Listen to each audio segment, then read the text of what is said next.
बिस्मिल्लाहिर्रहमानिर्रहीम। अस्सलाम वालेकुम। मैं हूँ शिराज खान। आप देख रहे हैं प्रोग्राम लंदन आई।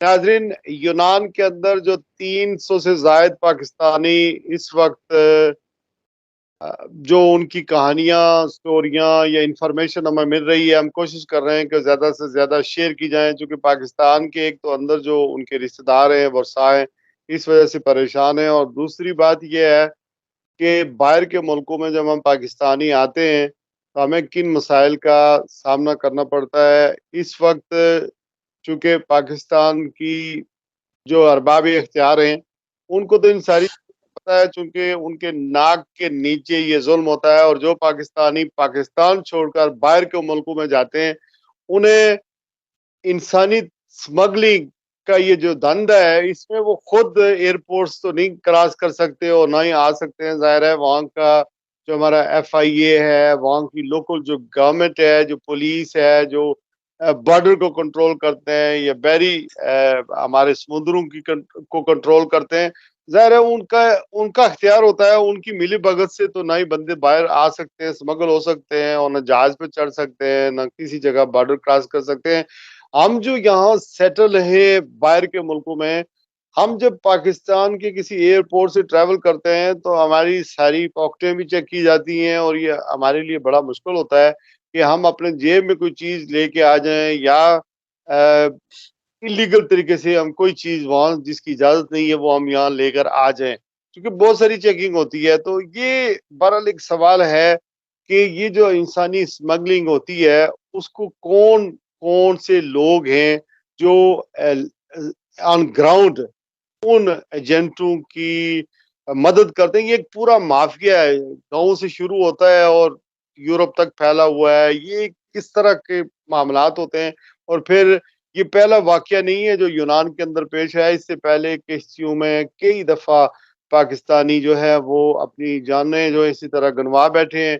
बाज लारियों में आते हैं, और लारियों के अंदर जो है इलीगली लीगल तरीके से के अंदर से दूसरे मुल्क में जाते हैं, और उनका दम घुटता है और वो वहीं पर मर जाते हैं।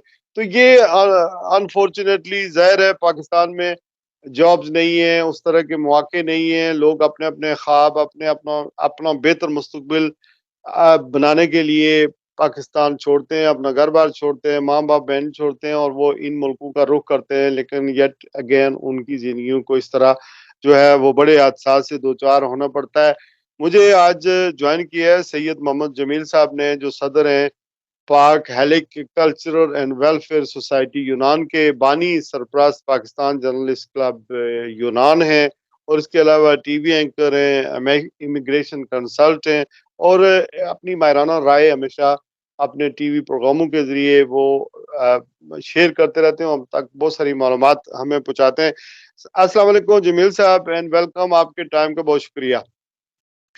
वालेकुम अस्सलाम रहमतुल्लाहि बरकात। और सबसे पहले मैं आपको आपके इस चैनल लंदन आई और शहराज भाई आपको मुबारकबाद देता हूं कि काफ़ी अरसे से मैं आपको फॉलो करता हूं, और इतना अच्छा इंफॉर्मेटिव आपके प्रोग्राम्स होते हैं, और जिसकी हमें अशद ज़रूरत है हमारे माशरे को, और बिलखसूस हम तारकिन वतन जो हमारे माए बहनें बेटियां और जो रहती हैं पूरे यूरोप में, तमाम दुनिया में। और ये देखें ऐसे हादसात जो हैं फिर भी नहीं रुकते। कितनी हम लोग कोशिश करते हैं, आप हम जैसे और भी बहुत सारे जर्नलिस्ट हैं सोशल मीडिया पे। अब तो सोशल मीडिया आ गया है, आपने तो उस वक्त से प्रोग्राम किए हैं जब सोशल मीडिया इतना एक्टिव नहीं था, और फिर भी आपकी मेहनत है माशाल्लाह। आपने बहुत ज्यादा की रोल अदा किया है इंग्लैंड में, कम से कम वहां की बरादरी के लिए। तो मैं आपको शुक्रिया अदा करता हूँ कि आपने मुझे दावत मेरे दी। बारे में कलमात खैर कहने का बहुत शुक्रिया। बस दुआ करें ये सिलसिला यूं ही चलता रहे। अब तो पाकिस्तान के हालात ऐसे हैं कि मीडिया कंट्रोल्ड है, बाहर की खबरें, कोई वहाँ की खबरें जो है वो बाहर नहीं आ सकती हैं। लोगों ने चैनल बंद कर दिए हैं। अब कोशिश कर रहे हैं कि बाहर के BBC, वॉइस ऑफ अमेरिका, या कोई यूट्यूब, और या वो लोग जो हक और सच की आवाज़ उठाते हैं बाहर के मुल्कों में, उनके प्रोग्राम सुने जाए। आपको पता ही है पाकिस्तान में जिस तरह के हालात है, खास के 9 मई के बाद और रजीम चेंज से 15 महीने से जो कुछ हो रहा है पाकिस्तान के अंदर। अच्छा ये फरमाइएगा कि खैर आज तो हम यूनान के अंदर जो हादसा पेश आया है, जिस तरह 300 से ज़ायद लोग जो है उन्हें किश्ती में ज़ाहिर है वो डूब कर मर गए हैं, और उनके बचने की कोई उम्मीद नहीं है। क्या इन्फॉर्मेशन आप हमारे साथ शेयर कर सकते हैं इस हवाले से? शहराज भाई, 300 बंदे नहीं है। सबसे पहले इस चीज को आप अवेयरनेस दें कि इस छोटे से जहाज और जो इस मकसद के लिए, क्योंकि मैं अरसा 50 साल से यूनान में हूं और मेरा स्टार्ट शिपिंग से था, शिपिंग कंपनी से था, तो मैं इन चीजों को बड़ा करीब से देखा हुआ है। ये पहला हादसा नहीं है, इससे पहले बहुत सारे हादसा ऑलरेडी हो चुके हैं। पुराने जो सिर्फ एक ट्रिप के लिए शिप जो है, छोटे बोट्स या छोटे शिप जिसमें सिर्फ भेड़ बकरियां और ये इस किस्म के कामों के लिए ये जो माफिया है, ह्यूमन स्मगलर्स हैं, ये खरीदते हैं, और ताकि ना उसको खर्चा आए ज्यादा और उसके बाद ये डूब भी जाए तो कोई उनको फर्क नहीं पड़ता, उन्होंने अपनी कीमत वसूल कर लेनी होती है। तो इस जहाज पे 800 796 जो थे ये सवार थे, और ये जहाज इजिप्ट से चला था। ये इजिप्शियन लोग हैं, मिस्री, ये उनका जहाज था, उनका स्टाफ था, और एजेंट भी जो है वो इजिप्शियन है। वो जहाज के साथ लीबिया गए, कुछ आदमी उन्होंने इजिप्ट से सवार किए, उसके बाद बाकी जितने लोग थे वो उन्होंने लीबिया से जो है सवार करवाए, और इनको उन्होंने इटली लेके जाना था। तो ये जो यहाँ से ग्रीस का जो आइलैंड्स है, पिलोस, कालामाता के करीब है, वो 45 नॉटिकल पे समंदरी जो है फासला है, वो इंटरनेशनल लाइन है गुजरने की, इंटरनेशनल सी बॉर्डर है। वहां पर ये हादसा हुआ है। ये यूनान की बहरी हदूद के अंदर नहीं हुआ, बिल्कुल उस लाइन पे। और शहराज भाई, ये सबसे मेडिटेरियन में गहरा ये इलाका है, 5 से 6 किलोमीटर डाउन इसकी गहराई है जहां ये हादसा पेश आया, सबसे खतरनाक। तो ये जो जहाज चला था, इसके ऊपर जाहिर है उन्होंने कैपेसिटी इसकी 100-200 आदमियों की नहीं है, लेकिन इस पे आप देख लें कि किस तरीके से वो विजुअल लोगों ने देखे हुए हैं, पूरी दुनिया में इस वक्त चल रहे हैं कि, और आप समझने वाले लोग जो पढ़े लिखे टेक्निकल है शहराज भाई, वो आप देखें कि कोई कार भी हो, कोई गाड़ी हो, कोई वैन हो, कोई ट्रक हो, अगर आप उसकी एक कैपेसिटी होती है लोडिंग की, उसके वजन की, कि कितना उस पर आप लोड कर सकते हैं, तो अंदाजा लगाएं कि 796 इंसानी जिस्म जिनके वजन वो किस तरीके से उन्होंने धोस कर जो है वो करवाए। और इसकी आगे जो चीज चली, जहाज खराब था, वो बिल्कुल सही हालत में नहीं था, लेकिन उसको थोड़ा बहुत ठीक करके तो चलाने के काबिल किया कि भाई ये किसी तरीके से वहां पहुंच जाए। और उसके बाद जितने भी इनका आइडिया होता है, प्लान होता है कि आखिर में पहुंचाकर अगर कामयाब हो जाते हैं तो जहाज को फौरन डिबो देते हैं खुद ही, ताकि उसके कोई सबूत ना रहे। ये बताएं कि अभी चूंकि जब हम बरतानिया की बात करें या दीगर ममालिक की बात करें, तो यूनान की जो कोस्ट गार्ड है उन पर तनकीद हो रही है कि इस तरह के हादसात को वो रोक सकते थे, रोकथाम कर सकते थे, इन्होंने नहीं किया।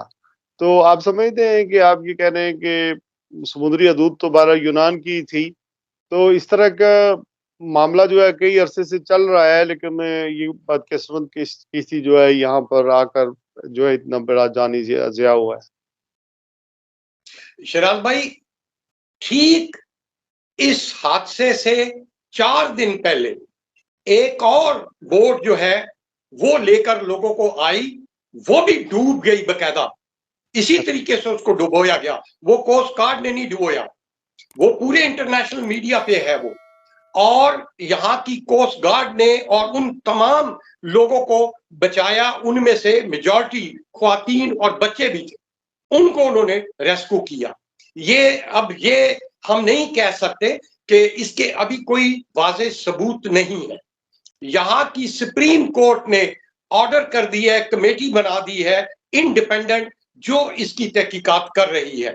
इंटरनेशनल प्रेशर भी है हमारी हुकूमत पाकिस्तान की तरफ से, यूएनओ की तरफ से, तमाम एनजीओ, यहाँ के अवाम जो है उनका भी पुरजोर मुतालबा है और इस पर तहकीकात हो रही है। सुना मैं आपको मुजाहरे भी हुए हैं जो किश्ती में लोग डूबे हैं उनके हक में। बिल्कुल 3 दिन पहले यूनान की तारीख का सबसे बड़ा एजिटेशन एक मुजाहरा हुआ है। उसमें तमाम यूनानी लोग थे, तमाम पार्टियों के, अपोजिशन के, और आवाम थी उसमें, एनजीओ थी उसमें, तो इंसानी हमदर्दी की हकूक की तंजीमात थी जिन्होंने ये मुजाहरा किया और पुरजोर मुतालबा किया अपनी हुकूमत से कि वो इसकी साफ और शफाफ तहकीकात करवाए और इन तमाम मामलात को तमाम मुल्कों के साथ मिलकर रोके कि इस तरीके से जानों का ज़िया होना, ये इंसानी जानों का ये बहुत बड़ा अलमिया है। अच्छा, ये फरमाइएगा कि चूंकि आप इमिग्रेशन को भी देखते हैं, उसके बारे में भी कंसल्टेंट हैं, जो लोग ये इस तरह बॉर्डर क्रॉस करके यूनान के अंदर भी, मेरी मालूमात ये है कि लोगों को कैंपों में रखा गया है और फिर उनका लीगल स्टेटस ना हो तो फिर वो बेचारे छुप छुपा के काम करते हैं। फिर अथॉरिटीज का रवैया इन लोगों के साथ कैसे होता है, और ये जो कैंपों वाली बात है ये कितनी दुरुस्त है? जी बिल्कुल, देखिए जी, यहाँ 7 डिटेनिंग सेंटर्स बने हुए हैं यूरोपियन यूनियन के फंड से। ये तमाम फंडिंग, जितने रेफ्यूजीज, जितने इलीगल इमिग्रेंट्स बॉर्डर क्रॉस करके यहाँ आते हैं तमाम दुनिया से, जिन भी मुमालिक से, उनको पकड़कर उनके फिंगरप्रिंट्स, कवायफ लेकर उनको डिटेनिंग सेंटर में रखा जाता है और वो असाइलम अप्लाई कर देते हैं। और लॉ ये है कि जब तक आपका किसी का भी असाइलम का केस टोटल तौर पर रिजेक्ट नहीं हो जाता, आपकी अपीलें भी, उस वक्त तक वो डिपोर्ट नहीं कर सकते। तो जाहिर है कि इनके हालात, डिटेंशन जो होती है वहां पर हम विजिट करते हैं और कोई भी हुकूमत, बिलखुसूस यूनानी हुकूमत, उनके पूरे हकूक का ख्याल नहीं रखती, ना खाने पीने का, ना ही उनकी मेडिसिन का। बहुत ही कसम पुरसी की हालत में वो रहते हैं वहां। और हम जो सोसाइटी के बिजनेसमैन तबका है वो सामान इकट्ठा करके तो हम मिलकर जाकर वहां डोनेट करते हैं। कपड़े हैं, कंबल हैं, जरूरियात जिंदगी का सामान जो अलाउ है, ये सारी चीजें, मेडिसिन जो है, ये हम लोग प्राइवेट तौर पर जो है जाकर उनको डोनेट करते हैं। ठीक है, ये फरमाएं कि जब ये लोग पाकिस्तान से आते हैं जमील भाई, तो रूट्स कौन कौन से इस्तेमाल करते हैं? हमारे पाकिस्तान से जो है वो वहां है कोयटा, ईरान, टर्की, और टर्की से फिर आगे जो यूनान की तरफ समंदरी रास्ता भी है। छोटी बोट्स होती हैं हवा भर के, उनमें वो जो है ले आते हैं ज्यादा तादाद में। उसके बाद बॉर्डर था पैदल, और वो जो है उस पे इन्होंने पिछले साल एक पूरी बाड़ लगा दी है 27 किलोमीटर की, और अब उसको एक्सटेंड कर रहे हैं। वो तो रास्ता तकरीबन बंद हो गया। अब जो रास्ता है वो है समंदर के जरिए, बोट्स के जरिए, वो वहां से लोग आते हैं। और टर्की में जो है इनका हेडक्वार्टर है, वहां पर आकर इस वक्त तकरीबन 5 से 10 हजार लोग जो हैं पाकिस्तान, अफगानिस्तान, सीरिया, इराक, फलस्तीन, ये तमाम लोग वहां विद फैमिली बच्चों के।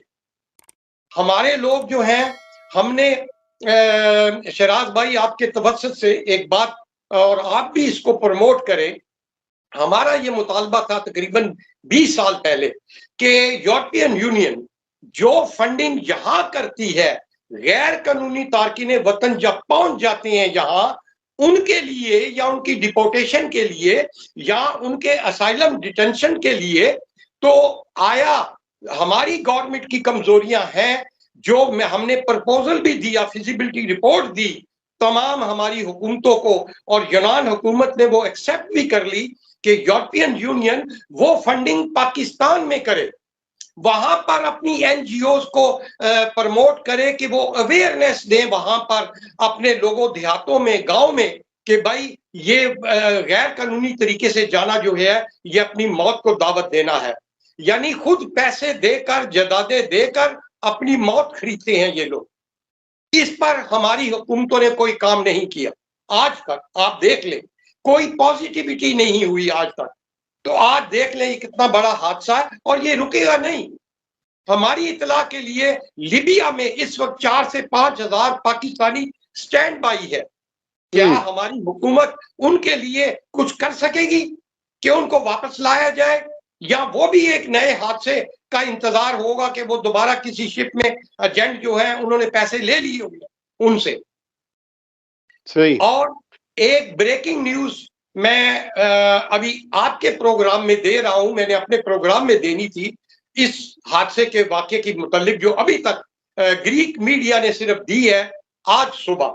अभी कहीं भी ये खबर इसको नहीं बनाया गया कि इस शिप के अंदर नीचे जो गोदाम होते हैं बड़े बड़े और उनके बकायदा दरवाजे लगे होते हैं, वहां पर पाकिस्तानी ज्यादातर वहां थे नीचे। अच्छा। उसमें से रास्ते में तकरीबन कोई 200 पाकिस्तानियों का झगड़ा हुआ मिस्रियों से, बहुत अच्छा। बड़ा झगड़ा हुआ। उसमें से 6 से 8 पाकिस्तानी कत्ल हुए, जिसको इसमें उछाला नहीं गया। उसके बाद पहले तमाम पाकिस्तानी और तमाम लोग बिल्कुल फ्री थे, कोई लॉक नहीं थे। उस झगड़े के बाद इजिप्शियनों ने, मिस्रियों ने उन तमाम बकाया पाकिस्तानियों को अंदर बंद करके बाहर से लॉक लगा दिया, और कुछ केबन्स में थे, छोटे जहाज के जो केबन होते हैं। अब जैसे ये जहाज उल्टा है तो अब वो लोग तो अंदर लॉक है, उनकी लाशें तो वो तो बाहर नहीं आ सकेंगी। ये आज यूनान मीडिया ने ये रिपोर्ट, और का जो मीडिया ये रिपोर्ट कर रहा है कि पाकिस्तानियों का और मिस्रियों का झगड़ा हुआ और मिस्रियों ने पाकिस्तान के कुछ बंदे कत्ल कर दिए। 6 से 8, जी 6 से 8 बंदे कत्ल कर दिए और उसके बाद उन्हें उसी गोदाम के अंदर लॉक कर दिया गया। जब ये हादसा पेश आया तो वो बाहर नहीं निकल सके। एग्जैक्टली। और भी जो केबल्स में थे।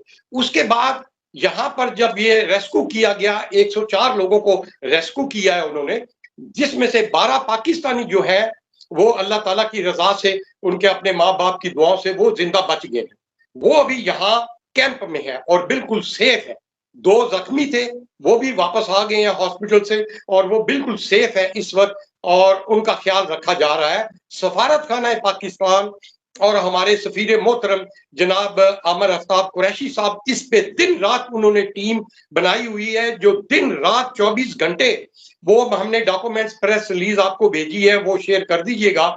और वो यूनानी हुकूमत और अपनी पाकिस्तानी हुकूमत के साथ लगातार राब्ते में है, और जो भी कोई अपडेट आती है वो सफारत खाना पाकिस्तान यूनान उसको फौरन प्रेस रिलीज के लिए अपडेट कर देता है। और आप सबसे गुजारिश है, जिन जिन लोगों के रिश्तेदार पाकिस्तान में, आजाद कश्मीर में, यूरोप में, और यूरोप से कोई भी आदमी यहां ना आए, उसका कोई फायदा नहीं है, वो आप पैसे जाया करेंगे। सफारत खाना, क्योंकि इनकी लाशें तो अभी तक मिल नहीं रही। जो 12 पाकिस्तानी मिले हैं उनके नाम ऑलरेडी शेयर कर दिए गए हैं। अब कोई फायदा नहीं यहां आने का। आप जो पैसे वो खर्च करेंगे वो उन गुरबा खानदानों को दे, उनको इस वक्त जरूरत है। और इनके डीएनए जो 74 लाशें मिली हैं वो शनाख्त के काबिल नहीं है, उनके लिए बकायदा डीएनए का इंतजाम किया गया है। पाकिस्तान में जहां जहां डीएनए हो रहे हैं उसके कोड्स सफारतखाने पाकिस्तान ने प्रेस रिलीज में दे दिए हैं। वो जाकर वहां उनके सिर्फ वालिदैन या उनके बच्चे, उनका डीएनए एक्सेप्ट होगा। अगर किसी के खुदा ना खास्ता वालिदैन हयात नहीं है, तब उनके सके बहन या भाइयों का डीएनए काबिल कबूल होगा। फर्स्ट कजन, मामे, चाचे, ताए के का जो है वो काबिल कबूल नहीं है। तो आप बराए मेहरबानी वहां हाँ, जाए। तो एक तो जमील साहब आपने ये कह दिया कि यहाँ आने की, लाश के बारे में यहाँ आने से अपने पैसे जाया करने की जरूरत नहीं है, लेकिन जो लोग इन मुल्कों में इलीगल तरीके से आते हैं उनके लिए आपका क्या मैसेज होगा? खुदा के लिए ये जो एक डिस इंफॉर्मेशन है, और यूनान के कानून इतने सख्त है, अभी और ज्यादा नया कानून जो है, अभी 25 जून इलेक्शन है यूनान के, सेकंड राउंड, उसके बाद जो हुकूमत आएगी वो पूरा मसवदा तैयार है, जहां इलीगल लोगों को फौरन डिपोर्ट किया जाएगा। और 2009 का मुआहदा, जब जरदारी साहब सदर थे, उन्होंने यूरोपियन यूनियन से ये मुआहदा दस्तखत किया हुआ है कि हम इलीगल लोगों को अपने मुल्क वापस लेंगे। उस मुआहदे के तहत ये तमाम पाकिस्तानियों को डिपोर्ट कर रहे हैं और करेंगे। मत आए। अभी शुक्र अल्हम्दुलिल्लाह अपना शराज भाई, पिछले 8 माह से यूनानी हुकूमत पाकिस्तान से मुआहदा करना चाहती है कानूनी तौर पर। जब सरदार तूरी साहब, साजिद तूरी साहब यहाँ दौरा करके कामयाब गए और लीगल तौर पर वहां से लेबर जो है, मैन पावर, वो ये लेना चाहते हैं, लेकिन हमारी हुकूमत 6 माह से उसको इतना डिले कर रही है। और पिछले हफ्ते बड़ी मुश्किल से हमारी काबीना ने वो मंजूर किया है। अब वो मुआहदा वहां पड़ा हुआ है, यहाँ आएगा। और कल हमारी सफीर मोहतरम से secretary Wazarat immigration and asylum से मीटिंग है इसको आगे बढ़ाने के लिए। तो आपसे भी रिक्वेस्ट है कि अपनी हुकूमत को कहें कि जल्द से जल्द इस मुआहदे पे, बांग्लादेश से उनका मुआहदा हो गया है, इजिप्ट से उनका मुआहदा है, इंडिया से उनका मुआहदा है, हम अभी तक पीछे पीछे रह गए हुए हैं। और यहाँ पर 3,80,000 जो लीगल लेबर मिनिस्ट्री ने इशू किया है फिगर, जरूरत है एग्रीकल्चर में और टूरिज्म में। बाकी कैटेगरी की भी कैटेगरीज जो है वो इलेक्शन के बाद वो भी ओपन होंगी, फैक्ट्रीज और इंडस्ट्रियल उसमें। लेकिन हमारी हुकूमत को चाहिए कि इन चीजों पे ज्यादा तवज्जो। पूरे यूरोप में इस वक्त लेबर की कमी है, लेकिन कोई विजिट नहीं, कोई इस पे वर्किंग रिलेशनशिप नहीं है इन हुकूमतों के साथ। तो हम क्या करें? तो वहां पर बेरोजगारी है अपने मुल्क में, बहुत ज्यादा, मजबूर है। पढ़े लिखे वकला, बिजनेसमैन, डॉक्टर्स वो छोड़ के आना चाह रहे हैं। खुदा के लिए गैर कानूनी मत आए। अब यूनान में लीगल रास्ता खुल गया है। आप इसी तरह कानूनी दीगर तरीके से यूरोपियन ममालिक के अंदर इमिग्रेशन जो है वो ज़ाहिर है मैन पावर की कमी है, और हो क्या रहा है कि मुख्तलिफ कैटेगरीज में लोग यहाँ पर लिए जा रहे हैं। वो जो क्राइटेरिया उन्होंने रखा है वो अडॉप्ट करना पड़ता है, और बाज़ औक़ात इतने पैसे जो ये ले रहे हैं उससे भी चीप है। लेकिन जो हुकूमत है, हमारा हमारा मसला ये है जमील साहब कि सब कुछ हो सकता है, लेकिन असल मामलात ये हैं कि हम वो कौम है, जब कोई मुसीबत सर पे पड़ती है तो 2-4 दिन मीडिया में शोर शराबा होता है, फिर कोई नया वाकया हो जाता है, खबर पुरानी हो जाती है, अगला जो जो जो वाकया होता है वो दब जाता है, नए किसी कहानी के पीछे चल जाते हैं। और जो चीजें हुकूमतों के करने वाली होती हैं, हमारे यहाँ सियासी इस्तेकाम है नहीं, माशी अदम इस्तेकाम है, अफरा तफरी है, कौम ज्यादा है, लोग ज्यादा है, आबादी बहुत ज्यादा बढ़ गई है, और हुकूमत के अल्ले तलल्ले आप देखें ना, 90 से ज्यादा इस वक्त काबीना है। मुल्क के अंदर हुकूमतें टेम्परेरी लगी हुई हैं, मामलात खराब हैं। हुकूमतों के करने वाली चीजें होती हैं बेरोजगारी, महंगाई, लोग बहुत मर रहे हैं, भूखे मर रहे हैं पाकिस्तान के अंदर। तो बाहर भागना चाहता है हर कोई, जैसे आप ठीक कह रहे हैं, डॉक्टर भी भागना चाह रहे हैं, पढ़े लिखे लोग के गुजारा नहीं है, बिजनेसिस का आउटपुट कुछ नहीं है। तो मसला यही है कि एंड ऑफ द डे हम बदकिस्मत कौम है, बस मुल्क तो है हमारे पास लेकिन हुकूमत नहीं है, और कोई जमहूरी हुकूमत उस तरह की आ नहीं सकती। हर दफा इलेक्शन होते हैं, कंट्रोल्ड डेमोक्रेसी है, किसी को 5 साल पूरे नहीं करने दिए जाते। ये चलता रहेगा, अब नया तमाशा, नई कहानियां, और फिर इसके दरमियान ये कौम जो है वहाँ भी मर रही है, और जब बाहर जाती है तो इस तरह के वाक़यात होते हैं। अल्लाह ताला उनका मैं आखिरी वो आखिरी जी, एक बात सिर्फ पैगाम देना चाहूंगा जी, कि जितनी भी ये डेड बॉडीज मिलेंगी, इसकी जैसे जैसे ये डेड बॉडीज मिलेंगी, इनकी शनाख्त मुकम्मल होगी, तो हुकूमत पाकिस्तान और सफारत खाना पाकिस्तान यूनान उन तमाम डेड बॉडियों को अर्जेंट रिपाट्रिएट करेगा अपने खर्चे के ऊपर। ये बिल्कुल सही, तय है। कल उन्होंने डिक्लेयर कर दिया, हमारे सफीर मोहतरम ने प्रेस ब्रीफिंग दी है हम सहाफियों को सफारत खाना में, और तमाम अखराजात अपने लवाकीन जितने भी हैं वो बिल्कुल दुआएं करें सिर्फ, और हम भी उनके गम में बराबर के शरीक हैं। और किसी किस्म की भी आपको मेरा तो व्हाट्सएप जिस तरह आपका भी होगा भरा हुआ है, पाकिस्तान से हर 5 मिनट के बाद मैसेज आ रहे हैं, पासपोर्ट की फोटो कापियां आ रही हैं जिन बेचारों के ये वो है। और फिक्र नहीं करें, सफारत खाना पाकिस्तान के नंबर आपके पास मौजूद है, और शहराज भाई भी अपने इस पेज के ऊपर वो लिख देंगे उनके नाम, उनके मोबाइल नंबर। आप डायरेक्ट उनसे राब्ता करें, आपको लेटेस्ट इंफॉर्मेशन भी मिलेगी और आपको मुआवनत भी मिलेगी। आप दाएं बाएं किसी को मत करें, क्योंकि जो सही, करना है वो सफारत खाना पाकिस्तान एथेंस ग्रीस ने करना है, और बहुत एहसन तरीके से दिन रात वो बड़ी जिम्मेदारी से अपने सफीर पाकिस्तान की जेर निगरानी इस पे वो काम कर रहे हैं इंशाल्लाह ताला। Thank you very much Jameel साहब। अल्लाह ताला पाकिस्तान और अहले पाकिस्तान के अंदर और बाहर जहाँ भी हम लोग आबाद हैं, हमारी खैर करे। आपके आमीन। वक़्त का बहुत शुक्रिया। इंशाल्लाह आपसे बहुत शुक्रिया। बातचीत होती रहेगी, और आइंदा भी मुफ़ीद मालूमात हम आपसे लेते रहेंगे। आप बड़े बहुत भाइयों की शुक्रिया। तरह हैं, और हमेशा बड़ी कदर की निगाह से देखते भी हैं और मालूमात भी देते हैं, और आपके अंदर भी वो जज़्बा मौजूद है। अगर हम लोगों ने मेहनत की है और माशी फ़िक्रों से आज़ाद हुए हैं, तो दूसरों के बारे में भी कुछ सोचने लगें। अल्लाह ताला सबको इसी तरह बनाए, और इसी तरह आमीन। उनके भी जो रोज़गार हैं, वो भी फलें-फूलें और सबके लिए आसानियाँ पैदा करे। आज के लिए बस इतना ही। मरने वालों बहुत के लिए हम दुआ-गो हैं कि अल्लाह ताला उन्हें जन्नतुल फ़िरदौस में आला अरफ़ा मक़ाम अता फ़रमाए। 20 से 30 साल की उम्रें थी ज़्यादा से ज़्यादा इन लोगों की, जो वफ़ात पा चुके हैं और समुंदर में इस तरह डूब गए हैं। तो इस वतन अज़ीज़ पर कई तरह की क़यामतें टूटती हैं, अंदरूनी और बैरूनी तौर पर, लेकिन ख़तरा सबसे ज़्यादा ये है कि अंदरूनी जो ख़तरात हैं वो ज़्यादा ज़्यादा ज़्यादा डेंजरस है हमारे लिए, हमारी सॉवरेनिटी के लिए, लोगों की जान और माल की हिफ़ाज़त उस तरह नहीं हो रही है, मईशत तबाह हो चुकी है। तो बहरहाल हम उस चीज़ में जो बसने वाले पाकिस्तानी हैं, आवाज़ उठाते रहेंगे, कोई सुने या ना सुने, लेकिन अवेयरनेस तो बहरहाल हम देने की कोशिश करते रहेंगे। अल्लाह हाफ़िज़।